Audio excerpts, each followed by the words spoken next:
আল্লামা রুহুল আমিন রাহমাতুল্লাহ আলাইহি উনি আসামের গৌহাটিতে প্রোগ্রামে গেছেন দাদা হুজুরের সঙ্গে। দাদা হুজুর মানে আবু বকর সিদ্দিকুল কুরাইশি, ফুরফুরার পীর সাহেবের নাম। আসাম নাম শুনেছেন? আমাদের পশ্চিম বাংলার উত্তর দিকে আসাম, ত্রিপুরা। ওই আসামে জলসায় গেছেন। আসামের রাজধানী হলো গৌহাটি। ওই গৌহাটি থেকে সাইটের দিকে এখনো পর্যন্ত বড় বড় ঝোপঝাড় জঙ্গল এবং পাহাড় ঘেরা দেশ। আমি অদম বাস্তবে দেখেছি। এবছরও আবার যাব দুবার আসামে। ত্রিপুরায় যাব 3 বার, এই নভেম্বরে যাব, ডিসেম্বরেও যাব। যাই হোক, আমি যেটা দেখেছি বাস্তব তথ্য আপনাদের কাছে দিচ্ছি। ঘন জঙ্গল গৌহাটিতে যে পার্শ্ববর্তী এলাকায় প্রোগ্রামে গেছেন। বিভিন্ন গ্রামের নাম আছে, পলাশবাড়ি, খারুপেটিয়া, ফেরভেড়ি, বিভিন্ন নাম আছে এলাকার। যাই হোক, আমি যেসব এলাকার গেছি সেই সব এলাকার নাম বললাম।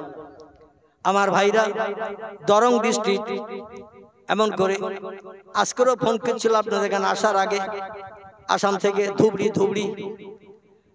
তো হুজুর গেছেন সেখানে গৌহাটি থেকে কিছু দূরে বড় জঙ্গল।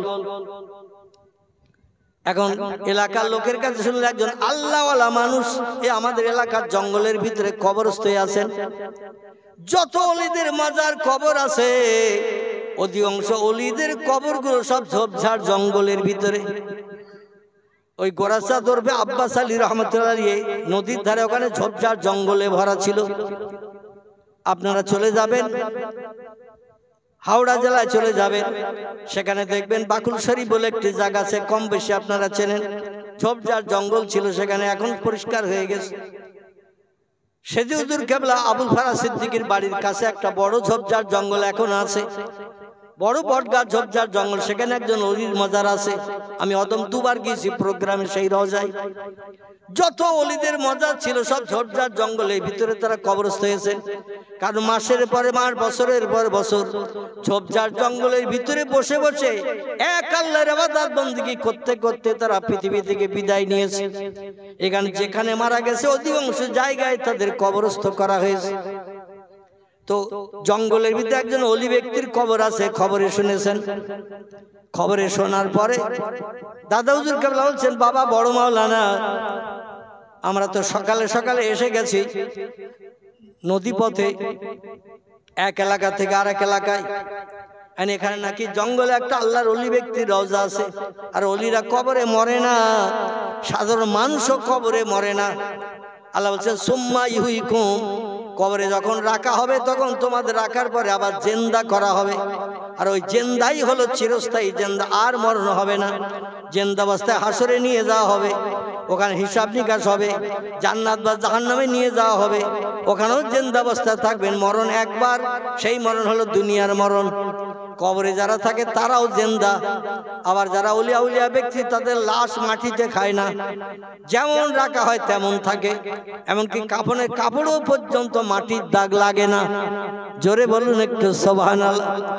চলো বাবা, অলি ব্যক্তির রুহানি দোয়া আমরা নিতে যাই। জলসা হবে তো রাতে, দিনের বেলা চলো একটু যাই জঙ্গলে অলির রওজা জিয়ারত করতে। আল্লামা হুজুর বললেন, হুজুর কিভাবে যাবেন জঙ্গলে? বলে এলাকায় ঝোপঝাড় জঙ্গলে যাওয়ার জন্য গরুর গাড়ির ব্যবস্থা আছে।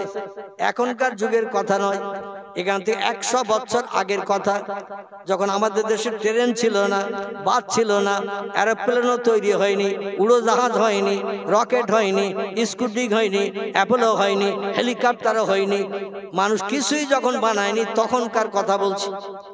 তখন ছিল মরুভূমির দেশে উট ছিল যানবাহন, আর ঘোড়া ছিল। আর আমাদের এদিকার দেশে গরুর গাড়ি ছিল, বিয়ে শাদিও গরুর গাড়িতে হতো। আবার গরুর গাড়িতে করে মানুষেরা মাঝে মধ্যে মেয়েরা শ্বশুর বাড়িতেও যেত। এখন আর সেসব নাই। তো বলে একটা গরুর গাড়ি ভাড়া করি বাবা, হেঁটে আর কত পথ যাবো, জঙ্গল তো। গরুর গাড়ি একটা ভাড়া করা হয়েছে, গরুর গাড়ি। তো জঙ্গলের ভাড়া আপ ডাউন মজুরি দিতে হবে 20 টাকা। এখনকার 20 টাকা না, এখান থেকে 110-20 বছর আগের কথা বলছি। তখন 20 টাকা ভাড়া দিতে হবে, কারণ জঙ্গলে নিয়ে যাবেন, তাই হিংস্র জীবজন্তুর ভয়টাই আছে। এই জন্য একটু মজুরি বেশি দিতে হবে। পীর সাহেব কেবলা বললেন, বাবা 20 টাকার নিচে তো গাড়োয়ান রাজি হচ্ছে না। বলে হুজুর দেখেন কি করবেন? বলে বাবা অন্তত ওলি ব্যক্তি রওজাটা জিয়ারত করে আসি, লাভ হবে, লস হবে না। তো 20 টাকা ভাড়া ঠিক করে নিয়ে 2 জন ব্যক্তি, সই গাড়ি আমাদের দেশে ছিল না, সফর সই গাড়ি, আগে গরু গাড়ি ছিল না, সই গাড়ি, মেয়েদের শ্বশুর বাড়ি নিয়ে যাওয়া, শ্বশুর বাড়িতে বাবার বাড়ি নিয়ে আসা, দেখবেন সই গাড়িতে ঢেকে নিয়ে আসে। আর এখন যদি কেউ রিস্কায় নিয়ে যান, একটু কাপড় দিয়ে ঢেকে, মেয়েরা উঠবে রিস্কায়? একটু কথা বলেন, উঠবে? ছিল, গাড়ি ছিল, তখন রিস্কায় করে মেয়েদের কাপড় দিয়ে ঢেকে নিয়ে যাওয়া হতো। এখন যদি মেয়েদের বলা হয় রিস্কায় করে চলো, কাপড় দিয়ে ঢেকে নিয়ে যাব, তোমার যাতে কেউ না দেখে, তুমি যাতে কারো দেখতে না পাও, মেয়েরাও রিস্কায় উঠবে? বরং বলবে 3 চাকার গাড়ি আর একটা আনো, ভ্যান। কি ভ্যান? যাতে ওই ভ্যানে বসে যেতে পারি, রাস্তায় যত লোক আসবে তত লোক আমিও দেখবো, তারাও আমারে দেখবে। ভবিষ্যতে আবার কি হবে না হবে সেটা পরের বিষয়। এখন আর ঢাকা গাড়িতে কেউ যেতেও চায় না। তো ঢাকা গাড়িতে করে 2 জন উঠলেন, সই গাড়ি, সফর গাড়ি।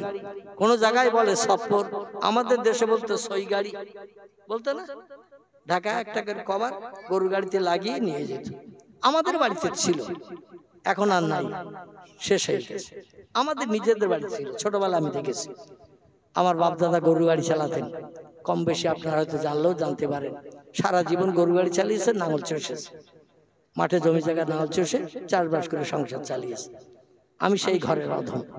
তো যাই হোক, চলতে চলতে চলতে চলতে গুরু শিষ্য 2 জন সইয়ের ভিতরে বসা, ওনাদের গল্প চলছে, শরীয়তি গল্প, ইসলাম শরীয়তের গল্প চলছে। আর গাড়োয়ান গাড়ি চালিয়ে নিয়ে যাচ্ছে। রওজার পাশে যে গাড়োয়ান বলে দেবে হুজুরা নামবে, কবর জিয়ারত করবে, সূরা ফাতিহা, সূরা ইখলাস, দোয়া দরুদ শরীফ পাঠ করবে। আল্লাহর ওলির কবরের ধারে দাঁড়িয়ে আল্লাহর কাছে দোয়া চাইবেন, ওলির রুহানি দোয়া চাইবেন, যাতে আল্লাহ তাদের নসিবে আরো কিছু বরাদ্দ করেন। চলতে চলতে চলতে গাড়োয়ান বলছে, হুজুর এখন গল্প করার সময় নয়। বলে বাবা কি বলছে? বলে পালানোর সময়। কিসের সময়? গল্প করার সময় এখন নয়, পালানোর সময়। আবু বকর সিদ্দিক আল কুরাইশি দাদা হুজুর কেবলা বলছেন, বাবা কি হয়েছে? বলে হুজুর গল্প করছেন সফরের ভিতরে, সইয়ের ভিতরে বসে, সামনের দিকে একটু তাকিয়ে দেখেন কি খেলা চলতেছে। 2 জন আল্লামা রুহুল আমিন এবং দাদা হুজুর কেবলা আবু বকর সিদ্দিক আল কুরাইশি সামনের দিকে তাকিয়ে দেখে 2টো বাঘ জঙ্গলের ভিতর থেকে উঠে রাস্তার উপরে, মাথা 2টো এক জায়গায় করে, পাছা 2টো 2 দিকে করে, কাঠের গুড়ি ফেলা মতো করে রাস্তা অ্যাটাক করে বসে স্বামী স্ত্রী গল্প করতেছে। স্বামী স্ত্রী, পুরুষ এবং নারী, 2 জন বাঘ, বাঘ বাঘিনী, 2 জন গল্প করছে, মুখ 2টো এক জায়গায় দিয়ে। জঙ্গলে তো লোকজন চলে না, এই জন্য তারা রাস্তার উপরে বসে পাছা 2টো 2 দিকে দিয়ে কাঠের গুড়ি ফেলে, যেমন মাঝে মাঝে গাড়ি ঘোড়া আটকিয়ে ছিনতাইকারীরা গাড়ি ছিনতাই করে, ঠিক এই রকম অবস্থা। বলছে হুজুর এখন আমারে খাবে কি, আমার গরু 2টো খাবে, এই নিয়ে আমি বড় দুশ্চিন্তায়। আল্লাহর ওলি বলছেন, বাবা এরকম রাস্তায় কি বাঘ থাকে নাকি? বলে হুজুর থাকে না, তবে আজকে তো দেখছি আছে। বলে এখন কি করা যাবে? বলে হুজুর এখন ফিরে চলে যেতে হবে, তাও বাঘ ছাড়বে কিনা জানি না। কারণ বাংলা একটা প্রবাদ আছে, বাঘের দেখা আর সাপের লেখা। কারো তকদিরে যদি সাপে কাটা লেখনি থাকে, ও 3 তলার মাথায় দরজা জানলা সব লাগিয়ে রাখলো, সাপ কোন চালা দিয়ে ঢুকবে তার ঠিক ঠিকানা পাবেন না। দেখবেন প্রতি ঘরের অন্তত ছোট্ট একটা ছিদ্র কোন কোনায় রাখা হয়, পানি টানি বার করার জন্য রাখা হয় না? ঘরের নিচের দিকে কোন এক কোনার দিকে দেখবেন একটা ছোট ছিদ্র রাখা হয়, ঘরটা ধোয়া টোয়া হয়ে গেলে পানি টানি গুলো বার করার জন্য বেরিয়ে যায়, এরকম ছিদ্র রাখা হয়। এইরকম ছিদ্র দিয়েও প্রয়োজনে তারা ঢুকে, যে সাপে দংশন যদি তকদিরে লেখা থাকে, সাপে সে দংশন করবে যত তলার মাথায় আপনি থাকেন। আর কারো তকদিরে যদি লেখা থাকে বাঘের পেটে কবর, ও হাজার চেষ্টা করলেও রক্ষা হবে না। পাড়ার লোক যাচ্ছে জঙ্গল দেখতে, আপনার ইচ্ছা ছিল না, জঙ্গল দেখার কথাও শোনেনি, হঠাৎ শুনেছেন 4 দোকানে বলছে অমুক অমুক যাচ্ছে, তুই যাবি নাকি? বলে পয়সা করি নেই। বলে আমি ধার দেবান, চল, পরে আমার শোধ করে দিস। ওর পয়সা নেই, যাবে না, কিন্তু একজন বন্ধু বলছে আমি ধার দেবান, পরে শোধ করিস। তুই যদি দিস তাহলে আমি যাবান, আমার একটা টিকিট করিস। আসলে ও তকদিরে বাগরে খাবে, এই জন্য লোকের কাছ থেকে টাকা ধার করে নিয়েও চলে যাচ্ছে জঙ্গল দেখতে। মাঝে মাঝে জঙ্গলে মধু ভাঙতে যায়, গোল কাটতে যায়। সবাইকে মধু আর গোল কেটে বাড়ি ফিরতে পারে? মাঝে মধ্যে গোল কাটতে যে মধু ভাঙতে যে জনম জনম বাঘের পেটে কবর হয়ে যায়। কারণ বাঘ যদি একবার কোনো ব্যক্তির দিকে মহব্বতের নজরে তাকায়, আমি সেই খোদার কসম খেয়ে বললেও অত্যুক্তি হবে না, বাঘ যদি একবার কারো দিকে মহব্বতের নজরে তাকায়, একটু জীবনের শখ মেটানোর জন্য, মানুষের গোশত খাওয়ার জন্য, মানুষের মাংস খাওয়ার জন্য 50টা লোক যদি তারে ঘেরাও করে রাখে, বাঘ অন্য কারো ধরবে না, ও যারে নজর করে তাকিয়েছে তারই ধরবে। এটা হলো বাঘের গুড হ্যাবিট বলেন আর ব্যাড হ্যাবিট বলেন। ওর ভালো অভ্যাস আর খারাপ অভ্যাস বলেন, যারে পছন্দ করবে তারই ধরবে, অন্য কারো ধরবে না। নদীতে যখন সাঁতার দিয়ে এপার থেকে ওপারে যায়, এপার থেকে নিরিখ করে ওই গাছটার ওখানে যেই উঠবো, ওই নিরিখ করে যায়। এখন স্রোতের ঢেউ, তরঙ্গের ঢেউ, স্রোত যদি খুব দ্রুত হয়, মাঝে মাঝে ও সাঁতার কেটে যাচ্ছে, স্রোতের ঠেলে নিয়ে গেছে কিনারার কাছে কাছে, যেয়ে দেখে সে গাছটা তো ওই অনেক দূরে, আমি তো এসেছি অনেক পিছনে, ও আবার ফিরে চলে যাবে ডাঙায়। ডাঙার কাছাকাছি গেছে, উঠবে না ডাঙায়, ও আবার ফিরে যাবে সেই পূর্বের জায়গায়, যে আবারও ওখান থেকে আবার নতুন করে রওনা দেওয়া শুরু করবে। এটা হলো ওদের নিশানা। নিশানা ভর ওরা চলে, নিশানা ছাড়া চলে না।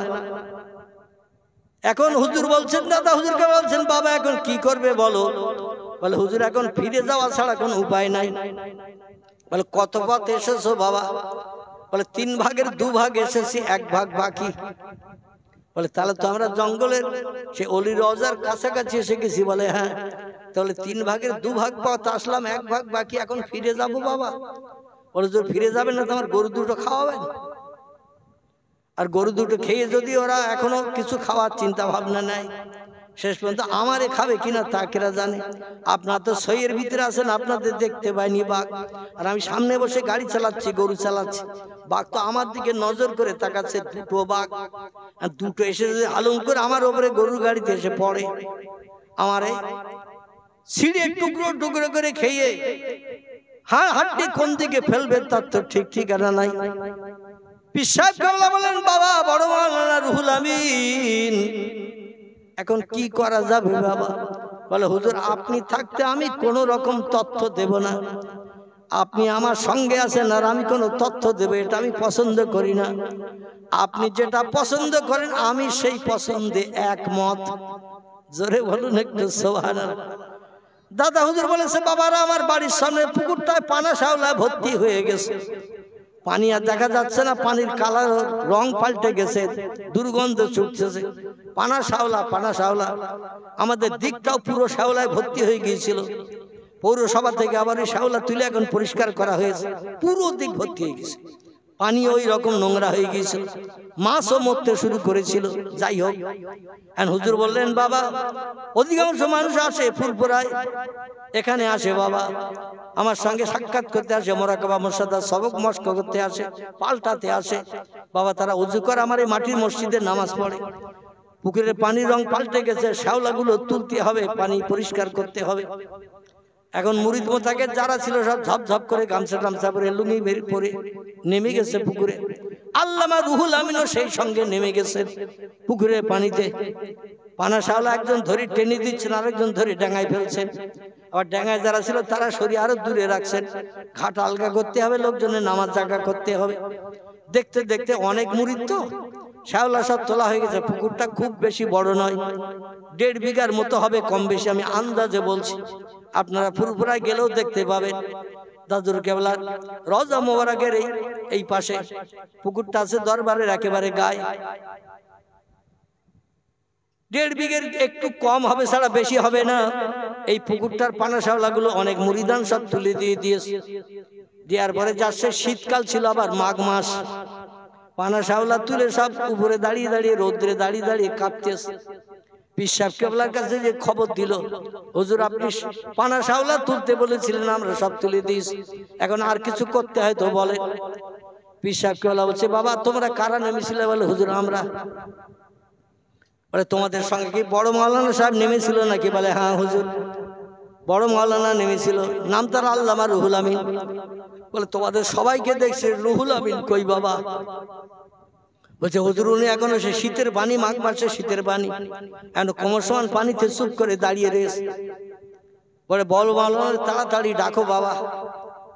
এখন পীর সাহেবের কাছ থেকে লোক দিয়ে আল্লামা রুহুল আমিনকে ডাক দিয়েছেন, হুজুর ডাকতেছে।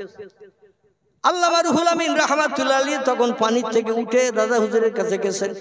বলছে বাবা পানা শাওলা পরিষ্কার হয়েছে কখন? বলে হুজুর অনেক আগে। বলে লোকজন তোমার সঙ্গে আর কেউ পুকুরে ছিল? বলে না হুজুর। বলতে সবাই উঠে এসেছে, তুমি ওঠে নাও কেন বাবা?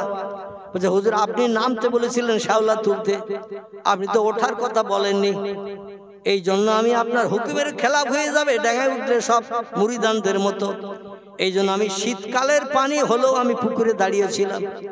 দাদু কেবলা বলেন, পীর সাহেবের কথার মর্যাদা তুমি এত বেশি দাও, আমার আরো অনেক মুরিদান আছে তাদের এমন মর্যাদা দেখিনি।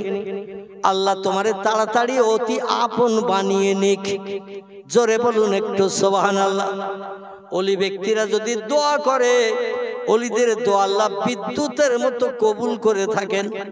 নবীরা যখন দোয়া করে, নবীদের দোয়া আল্লাহ বিদ্যুতের মতো যেমন কবুল করেন, ওলিদের দোয়া আল্লাহ বিদ্যুতের মতো কবুল করেন। আমি কত বড় ওলি শোনেন, আমার ওলির কথা বলি। আমি 40 বছরের মতো একটা গ্রামে ইমামতি করি। গ্রামটির নাম হলো খিদিরপুর, তালপুকুর বাজারের পাশে খিদিরপুর গ্রাম। 40 বছর মসজিদে ইমামতি করি। আমাদের গ্রামেও ইমাম আছে, পাশে যত মসজিদ আছে ইমাম আছে। আচ্ছা জুমার দিন অধিকাংশ মানুষ মসজিদে নামাজ পড়তে যায় না? যায় না? জুমার দিন যায় তো নাকি?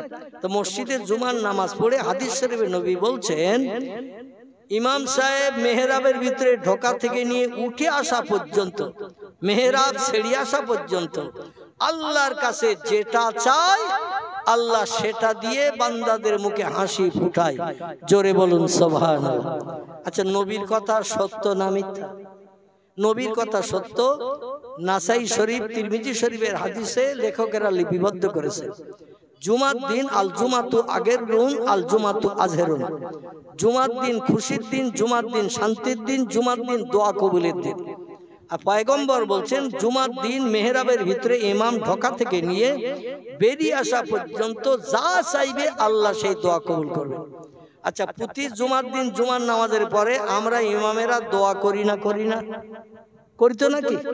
আল্লাহ রোগ বেমারি দূর করুন, যাদের সংসারে অশান্তি চলছে অশান্তি দূর করুন, আল্লাহ যারা কঠিন বিপদের মাঝখানে আছে বিপদ থেকে নিষ্কৃতির ব্যবস্থা করুন, আল্লাহ যাদের ছেলে আছে মেয়ে নাই মেয়ে দান করুন, আল্লাহ যাদের মেয়ে আছে ছেলে নাই ওদের একটা সুসন্তান ছেলে দান করুন।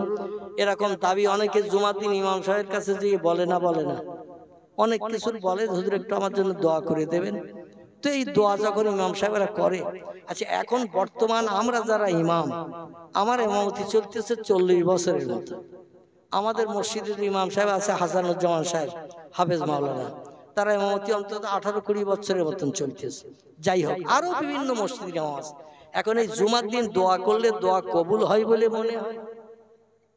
একটু কথা বলতে হবে। দোয়া করলে দোয়া কবুল হয় বলে মনে হয়?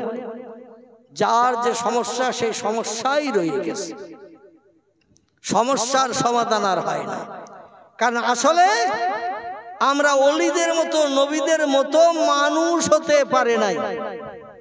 ইমাম বলুন, আলেম বলুন, হাফেজ বলুন, কারি বলুন, মুফতি বলুন, কেউ আমরা ওলিদের মতো হতে পারিনি, নবীদের মতো আদর্শওয়ালা হতে পারিনি।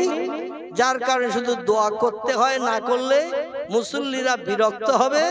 এই জন্য আমরা দোয়া করি, আসলে যে দোয়া সেই দোয়াই রয়ে যায়, জীবনে সুখ শান্তি কিছুই মেটে না।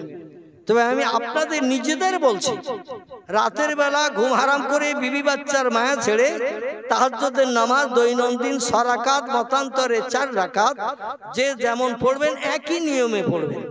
রাত্র 12টার পর থেকে নিয়ে ফজরের আজানের আগ পর্যন্ত, এর ভিতরে যে কোনো সময় আপনি এই নামাজ পড়তে পারেন। এই নামাজের নাম হলো তাহাজ্জুদ। কি নামাজ বললাম? তাহাজ্জুদ। এই নামাজ পড়ে আল্লাহর কাছে হাত তুলে দোয়া করবেন। তবে দোয়ার শর্ত হলো ফালিয়াদহাকু কালিলা ওয়ালিয়াবকু কাসীরা। আল্লাহ বলছেন শর্ত হলো দুটি। এই দুটি শর্ত মেনে যারা দোয়া করবে তাদের দোয়া কোনোদিন বিফল যাবে না। অবশ্যই তাদের দোয়া আমার দরবারে বিদ্যুতের মতো কবুল হবে। জোরে বলুন একটু সুবহানাল্লাহ। আচ্ছা, শর্ত দুটো বলবো না থাকবে? বলবো? বলতে হবে। একটি শর্ত হলো আল্লাহ বলছেন ফালিয়াদহাকু কালিলা, হাসি তামাশা একটু কম কম করে দুনিয়ায় করবে। ওয়ালিয়াবকু কাসীরা, কিছু যখন আমার কাছে চাইবে চোখের পানি একটু দু চোখের কোনা দিয়ে টপ টপ করে ফেলবে। কারণ আমি আল্লাহ চোখের পানি বড় ভালোবাসি, আমি বান্দা বান্দীদের হাসিটা পছন্দ করি না। এখন বর্তমান যুগের মুসলমান নারী পুরুষ আমাদের হাসি বেশি না কান্না বেশি? হাসি বেশি। আল্লাহ বলছেন আমি হাসি পছন্দ করি না, আমি বান্দা বান্দির চোখের পানি পছন্দ করি। এখন আমরা ইমাম যারা জুমার দিন নামাজ আনতে দোয়া করি, 100-র ভিতরে 99 জন ইমামের চোখে কি পানি আসে? কথা বলেন, পানি আসে?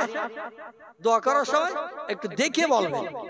আমি ওই দলের ভিতরে 100-র ভিতরে 99 জন ইমামের চোখে কোনো পানি নাই।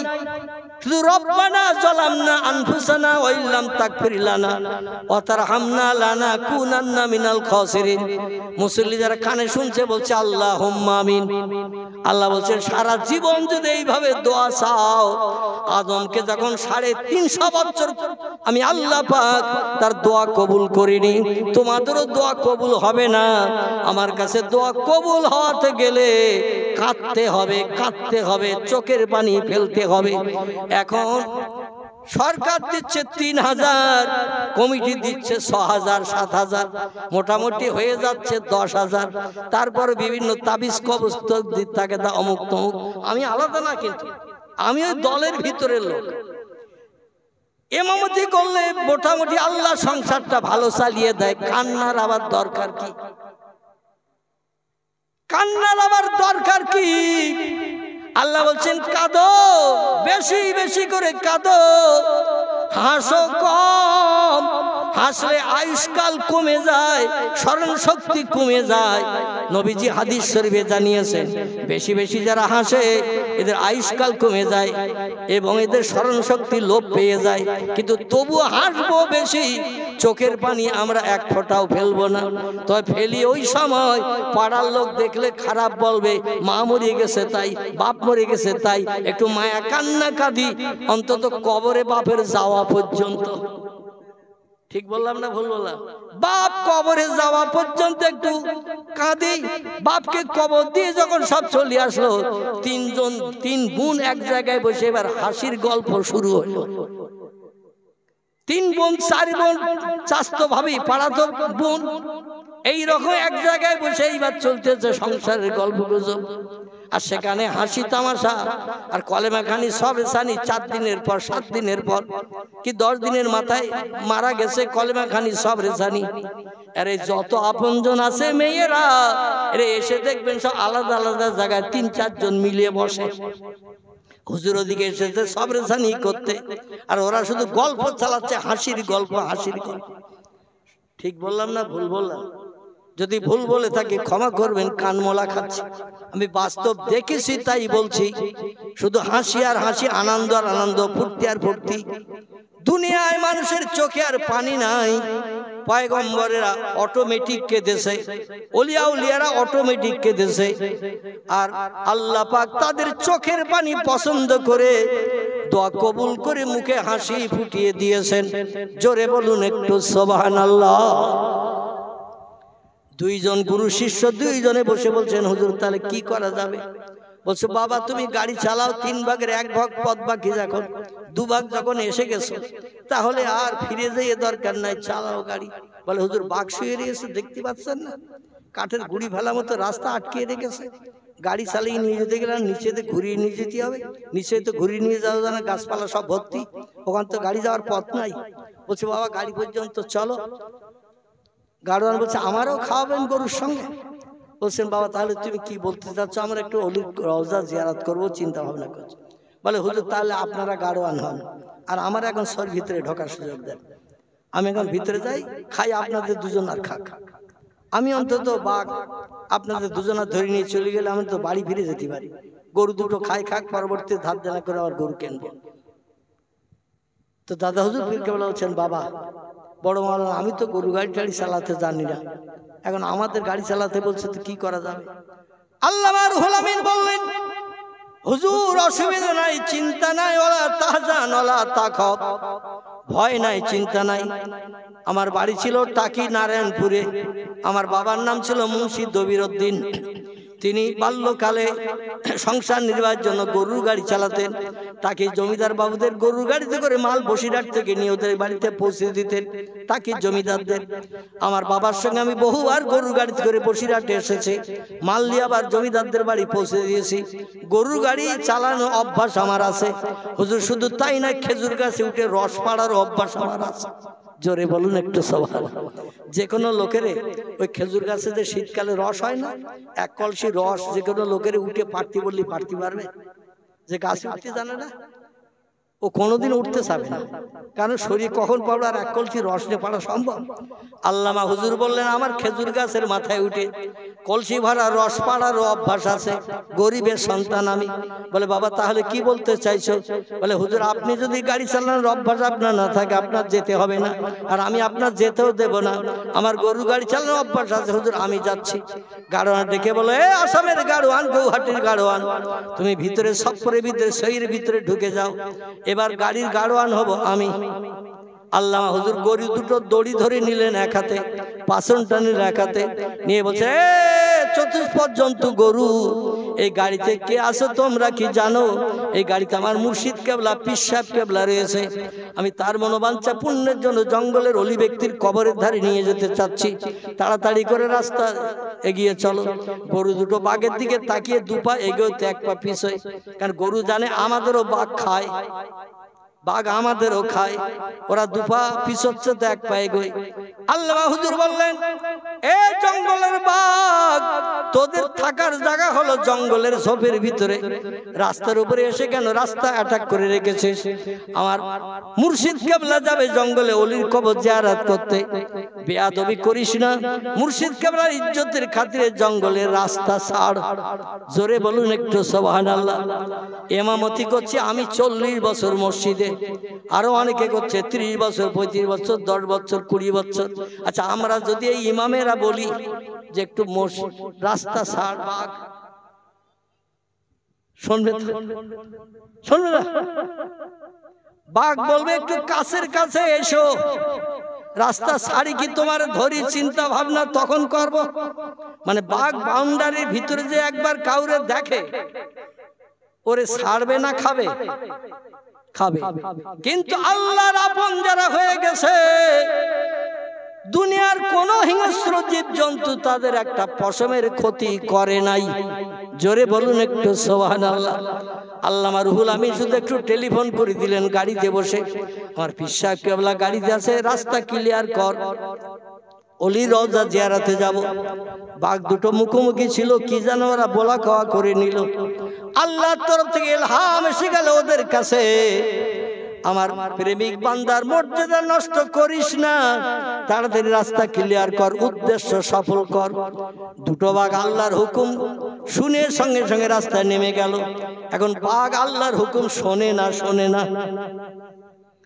কোরআনে সূরা ইয়াসিনে আল্লাহ বলছেন ওয়াইন মিন শাইইন ইল্লা ইউসাব্বিহু বিহামদিহি, যত সৃষ্টি ও মানুষ তোমরা চোখে দেখতে পাও, যত সৃষ্টি চোখে দেখতে পাও না, সব সৃষ্টি আমি আল্লাহ আমার হুকুম তামিল করে, আমার নামের জপ জিকির করে, আমার হুকুমের খেলাফ কোন সৃষ্টি করে না।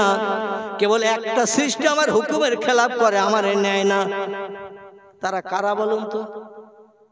আলহামদুলিল্লাহ একজন ব্যক্তি এই ধার থেকে তথ্য দিয়েছে, তথ্যটা সঠিক। পৃথিবীতে হাজার হাজার সৃষ্টি, আল্লাহ পাঠিয়েছিলেন 18,000 দুনিয়ার সৌন্দর্য শ্রীবৃদ্ধির জন্য। এর থেকে বাড়তে বাড়তে এখন 1.5 লক্ষের মতো হয়ে গেছে। কোন সৃষ্টি আল্লাহর হুকুমের খেলাফ বর্তমান 21 শতাব্দীর যুগ পর্যন্ত করে না। কেবল একটা সৃষ্টি আল্লাহর নেয় না, আল্লাহর মানে না, যারা হলো পৃথিবীতে সব সৃষ্টির সেরা। এরা কারা? এরা হলো মানুষ। মানুষ শুধু আল্লাহরে নেয় না। যদি বলেন হুজুর আপনি কিভাবে বললেন, আমি এইভাবেই আপনাদের তথ্য দিচ্ছি। আল্লাহরে যারা নেবে অবশ্যই মুয়াজ্জিন আজান শুনলে তারা বাড়ি থাকলে মসজিদে যাবে না, যাবে না। রমজান মাসে তারা রোজা রাখবে না, রাখবে না। সময় হাতে পেলে সকাল সন্ধ্যা কোরআন তেলাওয়াত করবে না, করবে না। রাস্তাঘাটে পথে চললে মোবাইলে গান শুনবে না, সুবহানাল্লাহ আলহামদুলিল্লাহ জিকির করতে করতে যাবে। যারা আল্লাহরে নেয় আল্লাহ তাদের বিপদে সাহায্যের হাত বাড়িয়ে দেয়। জোরে বলুন একটু সুবহানাল্লাহ। যেই বলেছেন বাঘ দুটো নিচে নেমে গেল। আল্লামা হুজুর গরু দুটো চালিয়ে নিয়ে গেলেন। গাড়োয়ান পিছনে বসে বসে সব দৃশ্য দেখছে। ওলি ব্যক্তি রওজার পাশে গেল, সংক্ষেপ কথা, ওলি ব্যক্তি রওজার কাছে গেল। পুরুষেশ্ব গরু গাড়ি থেকে নেমে গেলেন, যে কোরআনের কিছু সূরা পাঠ করলেন, নবীজির মহব্বতে দোয়া দরুদ শরীফ পাঠ করলেন, কিছু জিকির আজকার করলেন, করে আল্লাহর কাছে হাত তুলে দোয়া করলেন কিবলামুখী হয়ে। দোয়া করা হয়ে যাওয়ার পরে এবার ওনারা গরুর গাড়িতে উঠলেন। গাড়োয়ানকে ডেকে বলা হলো, গাড়োয়ান এখানে তো বাঘ নাই, গাড়ি চালাও। গাড়োয়ান বলে, আমারে পাগল ধারণা করবেন না, ওই যে দূরে বাঘ রেখে এসেছেন, আর এখন আমি গাড়ির গাড়োয়ানগিরি করব। আপনারা গাড়ি চালিয়েছেন, আপনারা গাড়ি চালান, ভাড়া দেবেন না দেবেন সেটা পরের বিষয়, অন্তত আমার বাড়ি পর্যন্ত গরুর গাড়িটা পৌঁছে দেন। ফিরে আসার পথে সেই বাঘ যেখানে ছিল সেখানে ফিরে এসে দেখে বাঘ দুটো আবার পূর্বের মতো একই রকম বসে আছে, মুখ দুটো এক জায়গায়, পাশে দুই জায়গায়। গাড়ি আবার ফিরে আসবে এটা বাঘ দুটো জানে না। আবার ফিরে এসেছেন রওজা জিয়ারত করে। বাঘেরা মনে করলো বোধহয় চলে যাচ্ছে আর ফেরবে না, সেই রাস্তায় পূর্বের মতো বসা। যেই কাছের কাছে এসেছে আল্লামা রুহুল আমিন ডেকে বললেন, বাঘ রে, রাতের বেলা জলসা হবে, হাজার হাজার মানুষ আসবে, আমার মুর্শিদ কেবলার মুখের বক্তব্য শুনবে, রাস্তা আটকে রাখলে হবে না, সন্ধ্যার ঘন ঘটা নেমে গেছে, তাড়াতাড়ি রাস্তা ক্লিয়ার কর। যেই বলেছেন বাঘ দুটো আবার পূর্বের মতো নেমে যে রাস্তা ক্লিয়ার করে দিল। জোরে বলুন একটু সুবহানাল্লাহ। আল্লামা হুজুর গাড়ি চালিয়ে নিয়ে বাঘ থেকে পাস করে সামনে নিয়ে এসেছেন। বাঘটাকে পাস করে সামনে যেই গাড়ি চালিয়ে নিয়ে এসেছেন, গাড়োয়ান এবার পিছনের দিকে ফিরে তাকিয়ে দেখে বাঘ তো সেই সেখানে আবার পূর্বের মতো বসতে যাচ্ছে, রাস্তার উপরে উঠে বসতে যাচ্ছে। বাঘ আসলে গাড়ির পিছনে পিছনে গরুর গন্ধে আসতেছে না, গরুও ধরবে না, মানুষও খাবে না, বুঝতে যাচ্ছে যেখানে ছিল সেখানে আবার উঠে বসছে। গাড়োয়ান তখন আস্তে আস্তে সামনের দিকেই যেছে। হুজুর বলে, কি বাবা? বলে, আপনার ওই সাগরেদ রুহুল আমিনকে ভিতরে এসে বসতে বলেন, আমি এবার গাড়ি চালিয়ে বাড়ি পর্যন্ত নিয়ে যাব। দাদুর কেবলা বলছেন, কেন বাবা? বলে, না, আমার গাড়ি আমার গরু, আর আমি 20 টাকা ভাড়া নেবো, আর এই পিছনে বসে বসে বাড়ি যাবো, এটা ঠিক না। আপনারা পিছনে এসে বসেন, আমি গাড়ি চালিয়ে নিয়ে যাচ্ছি। আল্লামা রুহুল আমিন বুদ্ধিমান যুক্তিবাদী মানুষ ছিলেন। বলছে, হুজুর আসল বিষয়টাকে একটু ওনারে জিজ্ঞাসা করেন। বলছে, বাবা এটা তো বিষয় না, তুমি তো জঙ্গলের ভিতরে মোটে বাইরে বেরোতে চাচ্ছে, এখন জঙ্গল পাস হয়নি, তুমি কেন আবার গাড়ি চালাতে চাচ্ছ? বলে, হুজুর আসল বিষয়টা বলবো। বলে, হ্যাঁ বলে। হ্যাঁ বলো বাবা। বলে, বিষয়টা হলো হুজুর এই, এখন বাঘ আছে পিছনে আর আমি থাকবো ওই ছয়ের ভিতরে পিছনে, পিছন দিক দিয়ে বাঘ এসে যদি হালুম করে পড়ে ধরবে তো আমার আগে, এই জন্য আমি এখন আগে যেয়ে থাকবো, আপনারা দুজন পিছনে থাকেন। পিছন দিক দিয়ে বাঘ এসে যদি হালুম করে গাড়িতে ওঠে, আপনার দুটো বাঘ দুজনের খাবে, আমি অন্তত গাড়ি নিয়ে বাড়ি যেতে পারবো। আল্লামা রুহুল আমিন রহমাতুল্লাহ আলাইহি মুস্কি মুস্কি হাসেন। দাদা হুজুর কেবলা ডেকে বললেন, বাবা তুমি যে ধারণা করে আমাদের এখন পিছনে যেতে বলছো, তুমি সামনে যাচ্ছ বাঘের হাত থেকে নিষ্কৃতির জন্য। আসলে আল্লাহ বাঘের সঙ্গে আমাদের কোনো দুঃসম্পর্ক তৈরি করাবেন না। জোরে বলুন একটু সুবহানাল্লাহ। তোমার ধারণাটাই ভুল। কারণ আমরা আল্লাহর সঙ্গে সম্পর্ক তৈরি করেছি, রাত জেগে গাঢ় তর সম্পর্ক তৈরি করেছি। ঘুম হারাম করে বিবি বাচ্চার মায়া ছেড়ে আমরা ঘুম হারাম করে আল্লাহর সঙ্গে সম্পর্ক তৈরি করেছি। ও বাবা তুমি শোনো, আমি একদিন নয়, দুদিন নয়, 3 দিন নয়, আমার ফুরফুরা জমিনের বাড়ি থেকে প্রায় 3-4 কিলোমিটার দূর একটি বড় ঝোপঝাড় জঙ্গল ছিল, রাস্তার 2 ধারে জাঙ্গিপাড়া যেতে। এই জায়গাটার নাম ছিল ধনপতা। ধনপতা 2 দিকে ছিল ঝোপঝাড় জঙ্গল, হিংস্র জীবজন্তু বাস করত আমাদের এই বসবাসের আমলে। ও বাবা ওই জঙ্গলের ভিতরে আমি আল্লাহকে আপন বানানোর জন্য একটানা বিবি বাচ্চার মায়া ছেড়ে রাতের বেলা আমি কাল কাটিয়েছি 22 বছর কাল। ক বছর? হুজুর বলছেন আমি 22 বছর কাল রাতের বেলা ঘুম হারাম করে ঝোপঝাড় জঙ্গলের ভিতরে, যেখানে মানুষের আনাগোনা কিছু নাই, ইবাদত বন্দেগীকে বিঘ্ন ঘটাতে না পারে, একটানা আমাকে ভালোভাবে আল্লাহর সঙ্গে সম্পর্ক গাঢ়তর তৈরি করতে সুবিধা হয়। আমি 22 বছর কাল একটানা ওই ধনপতার ঝোপের ভিতরে রাতের বেলা আমি ইবাদত বন্দেগী করেছি। একটা কোন হিংস্র জন্তু আমার পাশে এসে গুংরানির আওয়াজ পর্যন্ত দেয় নাই। জোরে বলুন একটু সুবহানাল্লাহ, নারায়ে তাকবীর। তাহলে আল্লাহর পয়গম্বরেরা আল্লাহর আপন হয়েছিল, ওলিরা আল্লাহর আপন হয়েছিল। এখন আমরা যদি চেষ্টা চালাই, আমরা কি পয়গম্বর হতে পারবো? কেউ একটু কথা বলতে হবে সেটা। আমরা যদি চেষ্টা চালাই, ইবাদত বন্দেগী করে, আমরা কেউ পয়গম্বর হতে পারবো? নবী হতে পারবো? নবীর খাতা শেষ হয়ে গেছে 1450 বছর আগে। তবে কিয়ামত পর্যন্ত চেষ্টা করলে আল্লাহর ওলি হওয়া যাবে, যাবে কি না? কিয়ামত পর্যন্ত চেষ্টা করলে আল্লাহর ওলি হওয়া যাবে। আল্লাহ পাক আগামীতে আমাদের 5 ওয়াক্ত ফরজ নামাজ, রমজান মাসের রোজা এবং হালাল হারামকে বেছে এই পৃথিবীতে একটু রাত জেগে ইবাদত বন্দেগী বেশি বেশি করিয়ে ওলিদের তবকার মানুষ বানার তৌফিক আল্লাহ আমাদের যেন দান করেন। সকলে বলুন আমিন, সকলে বলুন আমিন। সুদের ব্যবসা করবেন না, মদ খাবেন না, মদের ব্যবসা করবেন না, মিথ্যা কথা বলবেন না, চুরি ডাকাতি ছিনতাই করবেন না, চরিত্র নষ্ট করবেন না, গরিব এতিমের হক ফাঁকি দিয়ে খাবেন না। যদি এই সমস্ত কাজগুলো করেন, অবশ্যই ফামাইয়ামাল মিসকালা যাররাতিন খায়রা ইয়ারা ওমাইয়ামাল মিসকালা যাররাতিন শাররা ইয়ারা।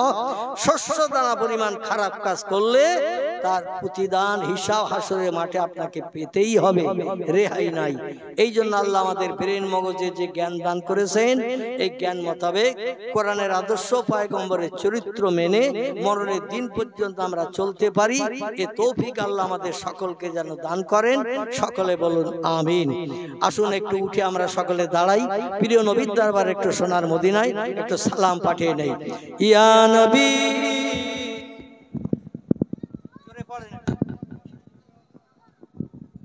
ইয়া রাসূল সালামুন আলাইকা, ইয়া হাবিব সালামুন আলাইকা, সালাওয়াতুল্লাহ।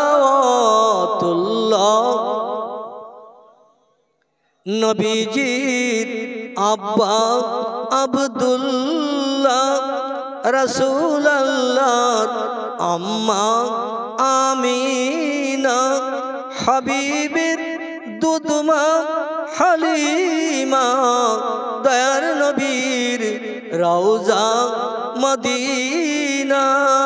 ইয়া নবী সালামুন আলাইকা, ইয়া রাসূল সালাম, ইয়া হাবিব সালাম, সালাওয়াতুল্লাহ। बागे इब्राहिम के गुलहिन मलाइक जिसके बुलबुल आप हैं जाते तवक्कुल सलावतुल्लाह अलैका या नबी सलामुन अलैका या रसूल सलाम या हबीब सलाम সালাওয়াতুল্লাহ জিবরাইল আওয়াজ তুলিল আসমানের দরওয়াজা খোলো গো এসেছেন নবীদের সরদার হবে যে খোদা দিদার ইয়া নবী সালাম আলাইকা ইয়া রাসূল সালাম ইয়া হাবিবি সালাম আলাইকা সালাওয়াতুল্লাহ আলাইকা। সকলে বসে বলেন ইয়া রাব্বি সাল্লাল্লাহু আলাইহি ওয়াসাল্লাম আলা নবিকা भेजाए रब मेरे दरूद सलाम बरगुजीदा नबी पर अपने मदाम बलगल उला बे कमालिही कशफत दुजा बे जमालिही हसनत जमीउ खिसालिही सल्लु अलैहि व आलिही। দোয়া হবে, কেউ ওঠাউঠি করবেন না। আচ্ছা ভাই, লম্বা সময় ধরে আমি আপনাদের কাছে ভিক্ষুকের মতো হাত পাতবো না। বিশ্ব নবীর স্মরণে গত বছর ওই